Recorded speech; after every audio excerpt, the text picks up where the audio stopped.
Part 2, the election. For the first time in my memory, my parents actually have campaign signs in their yard. First, we have a sign encouraging you to vote no on issue 6 if you live in the state of Ohio. And then the other sign that is up is in support of the funding for the building project for Hillsdale. Recently, state investigators from the Board of Education came through and told us that all 3 of the buildings in our school system are not fit to be inhabited. The elementary school and the middle school were built sometime around the turn of the 20th century, and they're, obviously old and falling apart. I think they actually found asbestos in the elementary school. And the high school is newer, but it's not much better. By far the biggest problem is the fact that the back wall is actually slowly falling off of the band room. Like, it's slowly seeping away from the building, and it will eventually fall off. And for the most part, it seems like the prevailing attitude is, yes, we need to do this for the sake of our children, for the sake of their education. But there are days when it seems like the prevailing attitude is one of 2 things. One, well, I don't want to see my money spent on some school.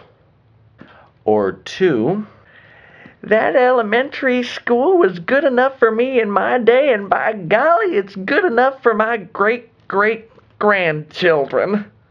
Or some combination of the 2.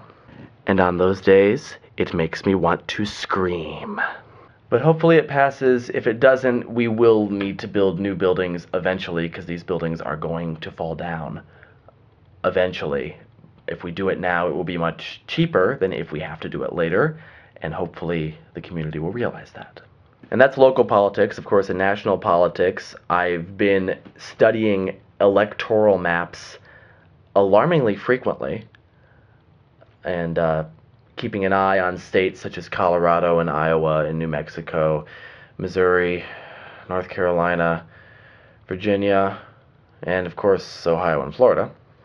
And if you are supporting Obama like I am, and you have not yet joined the YA for Obama site at the Ning, you gotta go do that right now, because you're missing out.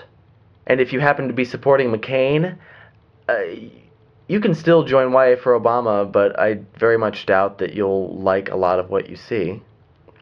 And there is a YA for McCain site. It has 7 members.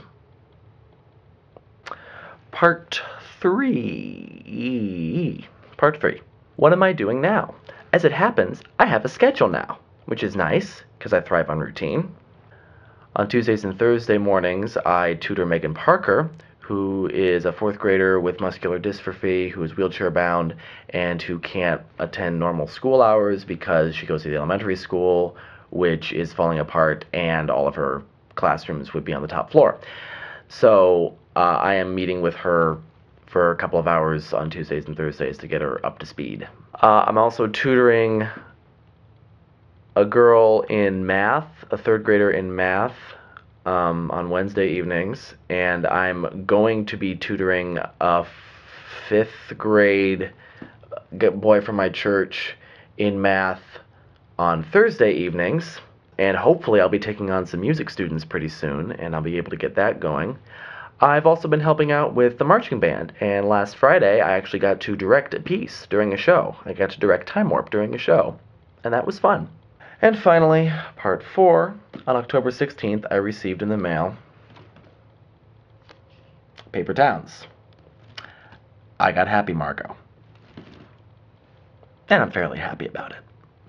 And I finished reading Paper Towns in pretty much one day, and I actually did a sort of review, not so much a review, but I talked about the form, this thing that John Green does sometimes. I talked about that in my most recent Blog Driver episode, which is right over there. So here I think I'll actually do a proper what I thought of the book. I thought it was amazing. What Paper Towns seemed to me was kind of an extension of Looking for Alaska.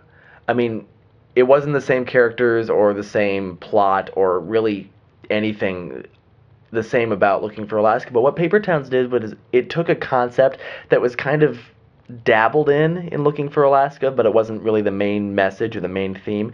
But it was just one of these kind of side notes that they explored briefly. It took that, and that became Paper Towns. That's the issue that Paper Towns kind of circulated around. It's an excellent book, and it has an excellent message, and I think you should all read it if you haven't already. It's definitely on my top 10. I think it might even be on my top 3 under Time Traveler's Wife and Book Thief by Marcus Zuzak. I think Paper Towns will rank third favorite book. Until next time, whatever month I post again. Bye.